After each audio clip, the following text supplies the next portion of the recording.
Small Changes by Digits 27, Chapter 46 Official Adjustments. Sukaru stared at the small framed photo without so much as a flicker of emotion passing across her features. It was, as far as anyone was aware, the only picture of her that existed. It showed Minato and Kushina smiling brightly at the camera, Naruto peeking up from above their shoulders from where he was perched on his father's back. What she was staring at, however, was the lump of Kushina's stomach that was just pronounced enough to be noticeable. I remember that day, Nato said, voice subdued. It was the day our parents told me that I was going to have a sister. I didn't understand, of course. For the longest time, I thought you were going to be a fox and we were just getting a pet. I got a lot of mixed signals back then from mom being a jerky, but I remember being really happy with the idea. He screwed up his eyes for a moment, trying to throw his mind back to when he was that young. It was difficult. I remember thinking that it would be a lot of fun to boss you around, he mused, lips quirking up at the edges. I think I was going to teach you some tricks. By the time I figured out what having a sister actually meant, actually, I don't think my ideas changed all that much. Funny how that works, me being the Hokage and you technically a shinobi under my command. He looked down, but she didn't so much as move through his entire speech. If I understand correctly, you're trying to form some empathetic bond with me. Yes, she could see him try to repress the wince. He did that quite often when she spoke. Such poor control of one's reactions would have been harshly punished en route. I'm not trying, Sukaru. You're my sister. We're family.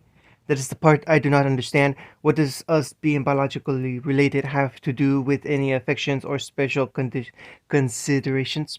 Our relationship, as I understand it, is that you are my Hokage and I am your tool. All of this. She glanced down at the picture again, something uncomfortable rising in the back of her mind. All of this seems unnecessary. You're only saying that because you don't know any better. You are saying I am deficit in some manner. No, Naruto was in front of her in a flash, kneeling and holding her hands. She showed no response to the act, not even trying to pull her hands away. I don't think that at all, but what Danzo's done to you, it shouldn't been this way. You were supposed to grow up with me, make friends, have a family. I was instructed that dwelling on alternative possibilities to unacceptable situations was inefficient and detrimental to subsequent mission success. Naruto sighed as he straightened up, taking the place on the couch next to her and pulling her gently into his side. In a way, you're right.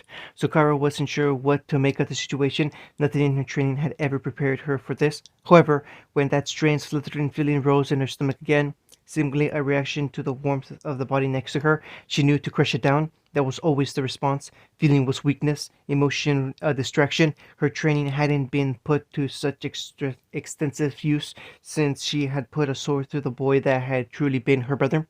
Alright, Sukaru, we're going to run through a different scenario now. This was the third Yamanaka she had been introduced to. Inochi only seemed to supervise her sessions, likely doing much of the planning before handing it off to another member of his family. Sukari didn't see much in the point of it. The questions were always in the name. The frustrating part, that was the label they had given the irritating sensation when it cropped up, was that despite her perfectly logical answers, they always disagreed with her. That was another one, disappointment. She knew of the emotions and their effects in a purely academic sense. They were important to recognize in others, putting a name to them when she was apparently feeling them, though. That was something else. Very well. All right. You're in a shop buying food, and you've noticed the clerk is overcharging you. What do you do?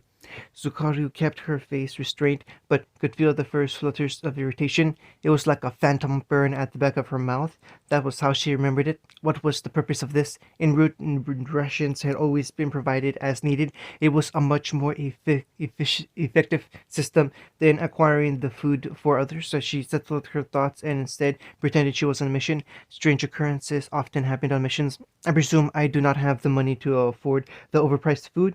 She found that offering counter questions often seemed to improve the mood of the interviewer. They called themselves a therapist, but she remained unconvinced this wasn't some elaborate form of interrogation.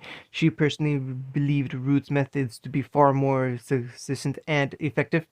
Let's say you have the money, then I accept the overpricing. As long as I obtain the food, then there is little other purpose in holding excess money. There it was. The man often kept his expression schooled into a serene smile, but the slight downward cast of his eyes was indicative of a wrong answer. But what if you wanted to spend the money on something else? suggests she couldn't think of what else money might acquire her. Although, applying the logic that they expected her to purchase food, it stood to reason all of her equipment would be self funded. However, she knew for a fact that kunai and standard mission wear were provided to regular shinobi based on the mission parameters. By definition, anything purchased that is not anonymity would be a luxury and is therefore extraneous. The man didn't sigh. The first one had done that a lot, but they had rotated him out. She knew the signs, though. For all they thought her emotionality stunted, she could recognize the subtle shifts in their body language. Let's say you don't have the money then. Uncle cursed lightly as she crested the bottom of the stairs. She used to have great fun bounding down them or occasionally sliding down the banisters. Nowadays, she was lucky if she could make it down one flight without her ankles swelling up, her back throwing a tantrum, and feeling genuinely nauseous. She was still excited about having a kid, but damn, would the little brat have some making up to do for the hell she was going through.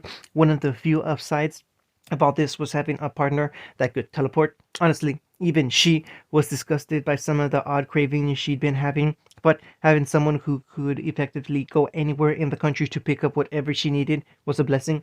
Right now, she was desperately hankering for some melon. After basically a lifetime of barely touching the fruit, it was often disconcerting how much her hormones seemed able to influence her decisions.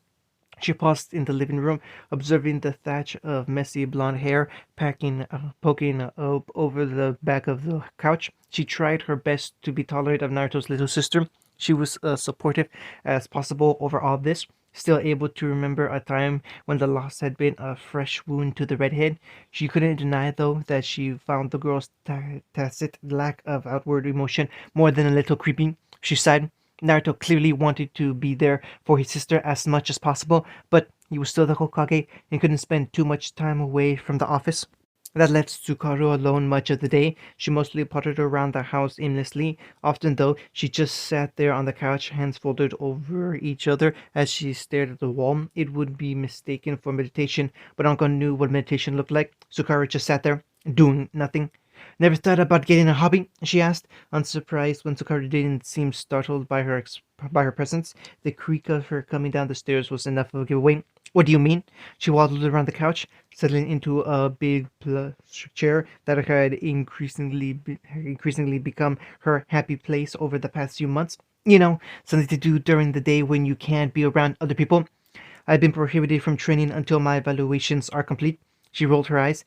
It was difficult to remember that, for all Tsukara had been taught and her education had been extensive. It was a very directed education, prone to gaps that others took for granted. Training isn't a hobby, unless your name was Might Guy, but she left that part out. Hobbies are, she blinked, actually drawing a blank on the best way to explain. Hobbies are a way to blow off steam when other aspects of your life become too stressful.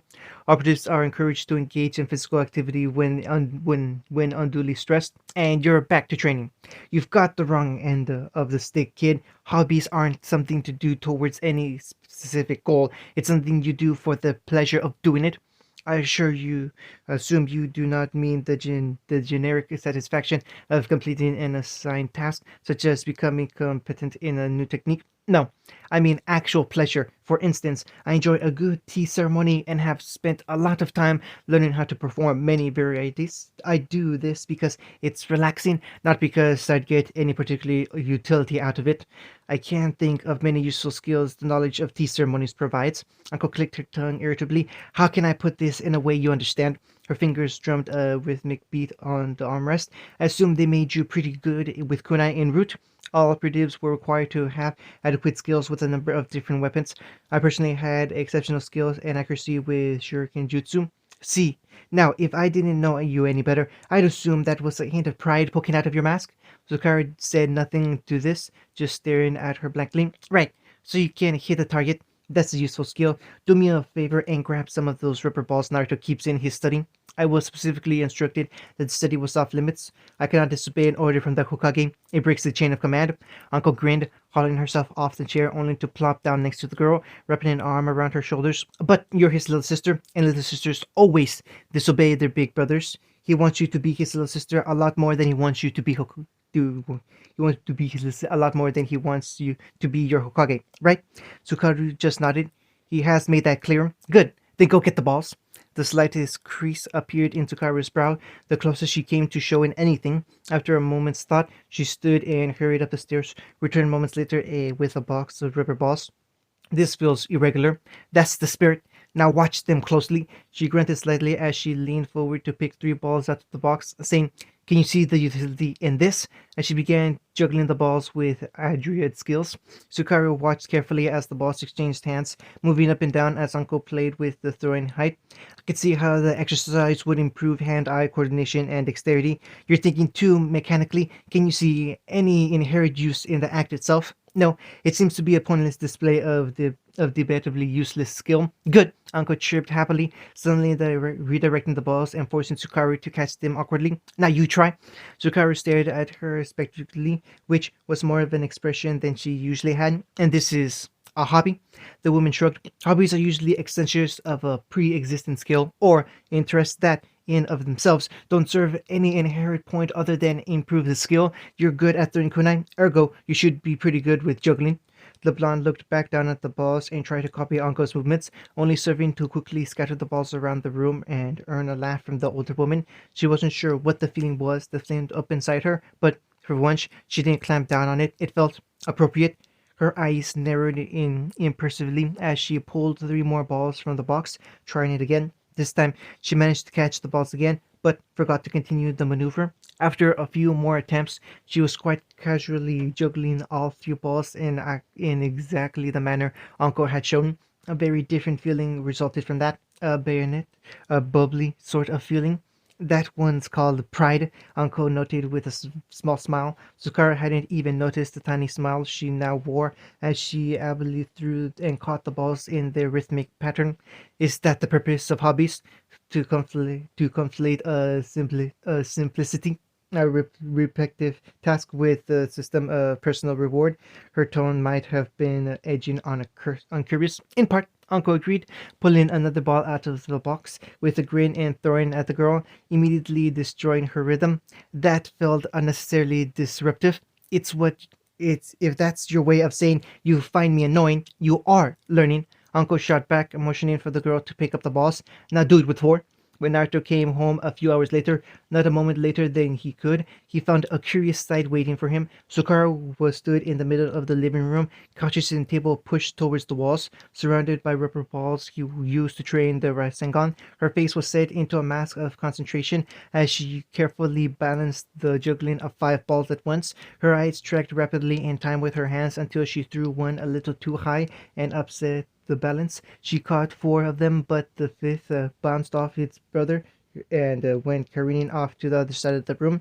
For a brief moment, Sukaru's eyes narrowed in the closest approximate of irritation he had seen from her before she picked up another ball and returned to her task. She didn't even acknowledge his entrance with the clipped Hokage-sama as she normally did. What's going on? He asked, unsure whether to be happy or bemused at the appropriate show of normality. I have a hobby, Sukaru stated in her factual tone, careful to keep her attention on the balls. It serves no purpose. I can see that, he mused. You're very good. Sukaru chose that moment to lose control again, this time not with irritation, but apparent surprise. He could only assume as much from the ever so slight widening of her eyes and separate of her lips before she reschooled her features. I'll let you keep at it then, he muttered, moving past her towards the kitchen, where Anko stood in the doorway wearing a wry smile. Her good mood could be equally attributed to the bowl of raw cookie dough she was eating. You're doing, I take it? Pfft, those buffoons at D&I may be good at messing with people's minds, but I think they're missing a trick with her.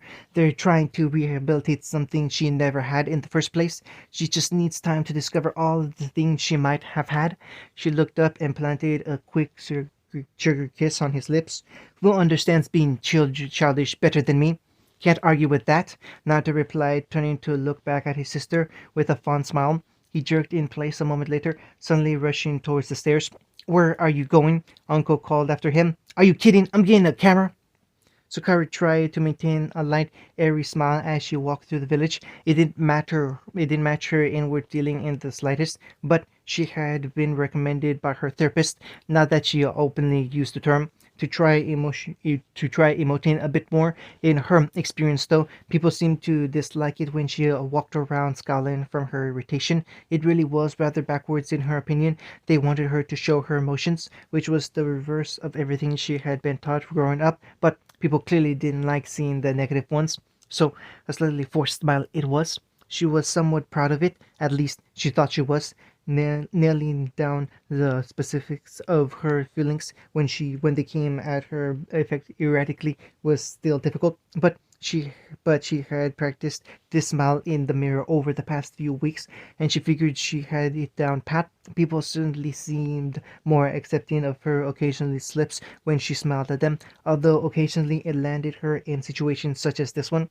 Social events still perplexed her even after 3 months in her brother's, still a concept she was coming to terms with. Care. So when a few girls her age, apparently all of them familiar with Naruto in some way or another, asked her to come out with them, she wasn't sure what to expect. Shopping for clothes and all of the banal frivolity that came with it was not on her list. Oh, she knew it was an expected activity for teenagers. Uncle had been provided her with all sorts of books that covered it in details. She just never expected to engage with it herself. She had a perfectly functional set of clothes, and her brother had provided more whenever she asked, going out and getting them herself, while also having to pander to the excessively obnoxious whims of the other girls, just seemed pointless. Or perhaps she was just annoyed because they had interrupted her drawing.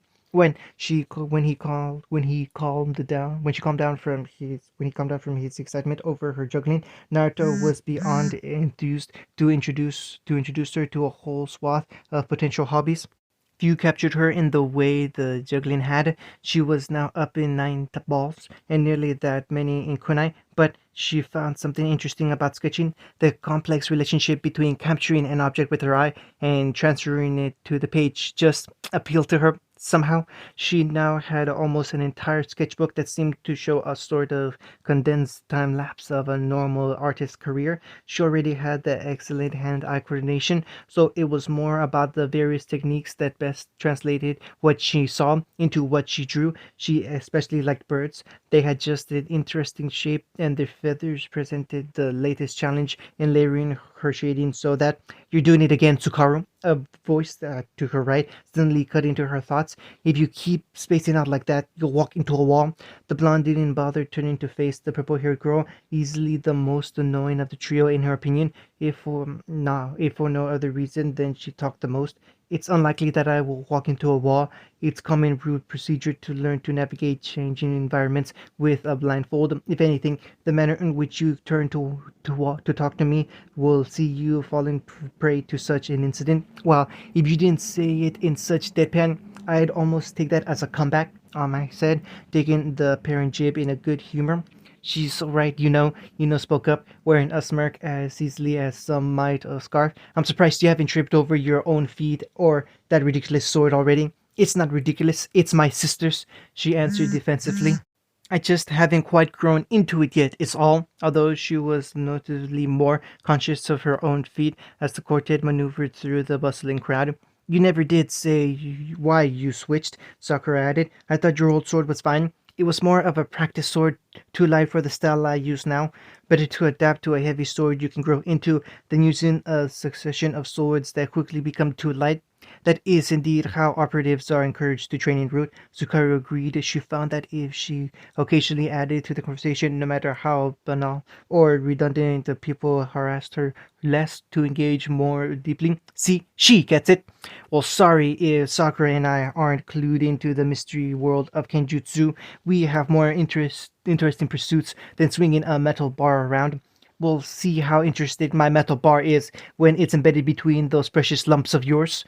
As Ina instinctively brought her arms up to her chest, scandalized, Sukaru watched the interaction with mild interest. She had come to the understanding that these three were friends in the operative sense, a concept that had been translated to her in the terms of teammates you have outside of missions.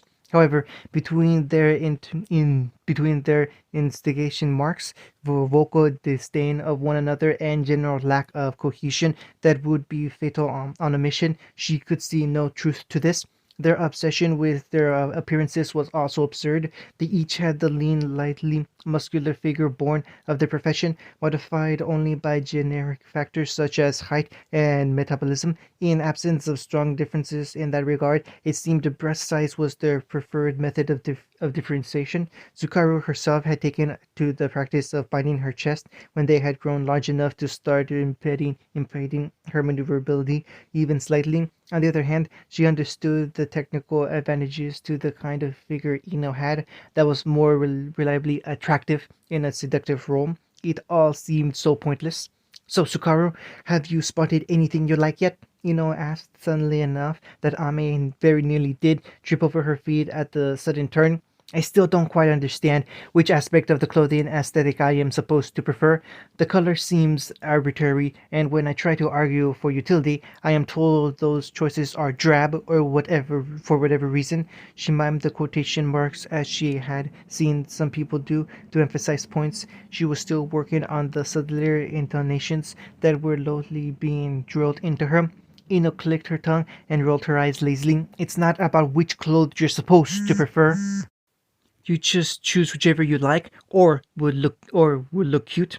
That term seems entirely subjective from the manner source I've gathered. Tell me about it, Sakura chimed in with the purposely insinuated smirk. Have you seen Ino's choice in clothes? As if you could talk forehead. You wear that white circle so much, I swear you're trying to create some kind of Haruno crest. The blonde shot back assertively, suddenly rounding on Ame. And what's wrong with what I wear? Hey, the violet squawked. Don't look at me. I can't exactly comment on the skimpy fishnets aesthetic. Ino simply rounded on her friend victoriously. See, you're outnumbered here, Sakura. Oh, please. All of Ami's fashion choices were dictated by Sensei's fiance. That doesn't count. And if you really want to lump yourself in with her, be my guest.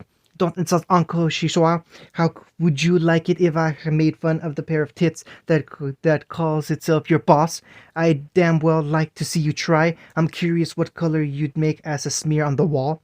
The bickering girls pulled ahead slightly as Ino watched her careful handiwork in action like a proud manipulative mother. Why do you play them together against one another like that? Zukara asked, not accusingly, just curious. Because it's funny.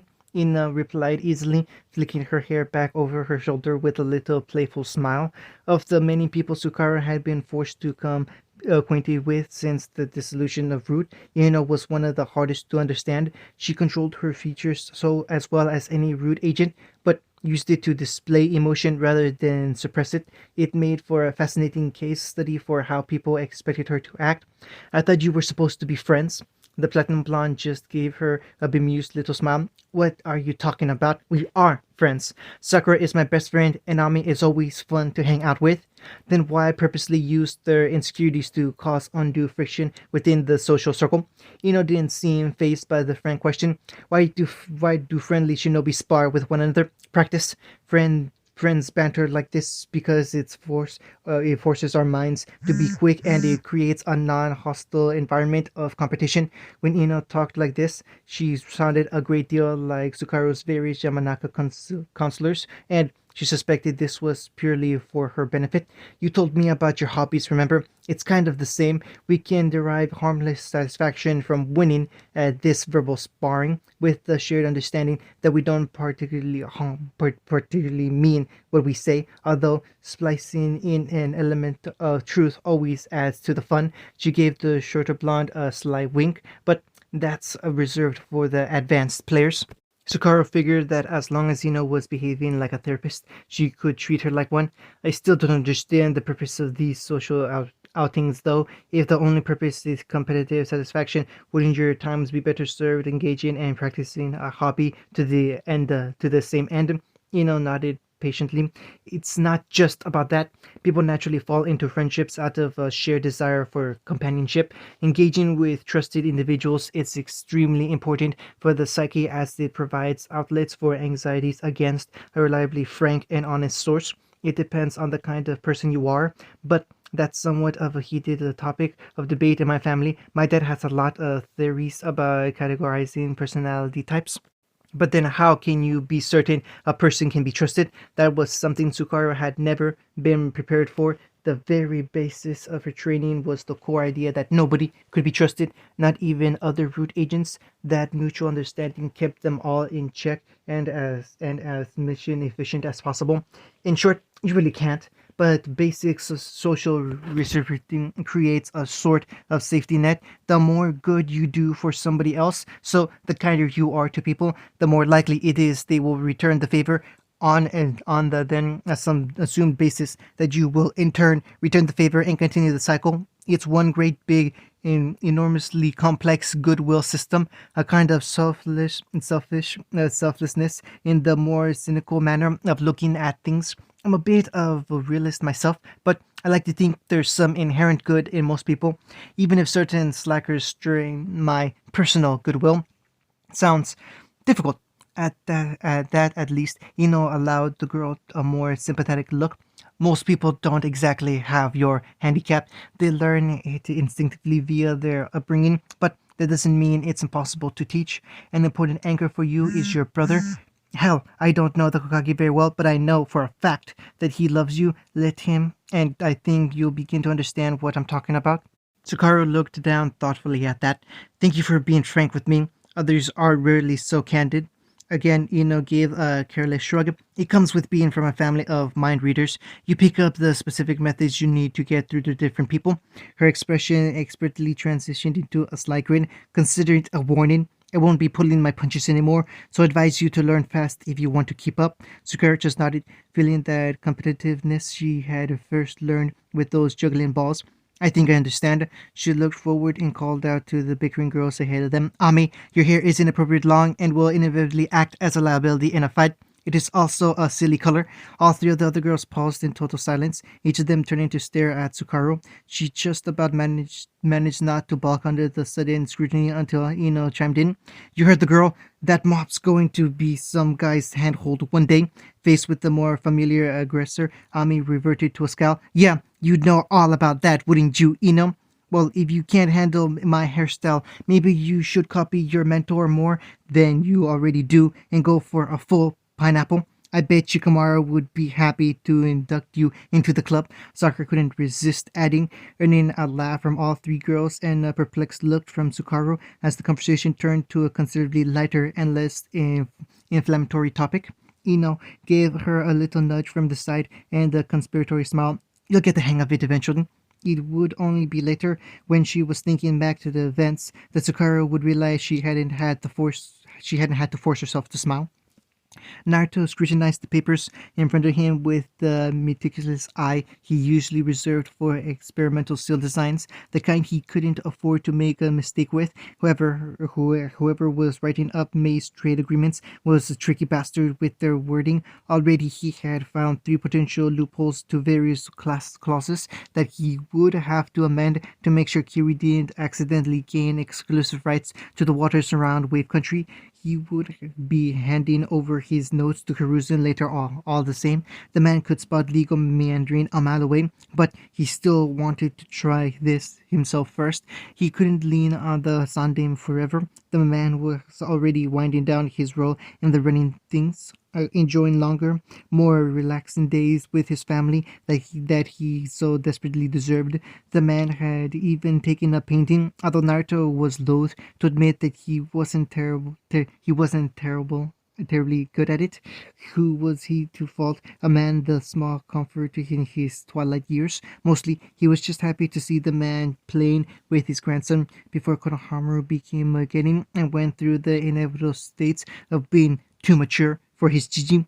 He glanced up brightly when he heard Sukaru come back from her outing with the girls. He couldn't thank them enough for being so patient with his sister. Just another way he could always count on his cute little students. He returned to his work, cursing under his breath when he realized he had lost his place. He had only found the right line again when Sukara sat down next to him on the couch, stealing his concentration again. Sukara never sat next to anyone, always preferring her own solace when she could. Hey, you okay? She nodded slowly, and he was a little surprised to see her fidgeting slightly. She usually had more control than that. Before he could wonder what had her so rattled, she leaned forward rather suddenly and awkwardly put her arms on either side of him. He froze, and his next words catching in his throat as, slowly, almost robotically, she gave him a hug. He was too astonished to even return it, just sitting there, wide-eyed. I am unsure how long a hug is supposed to last. A slightly muffled voice emerged from his chest, shocking him out of his stupor. Immediately, he leaned back against her shakingly, as if the wrong move could scare her away, and returned the gesture. I'll let you know. End of chapter 46.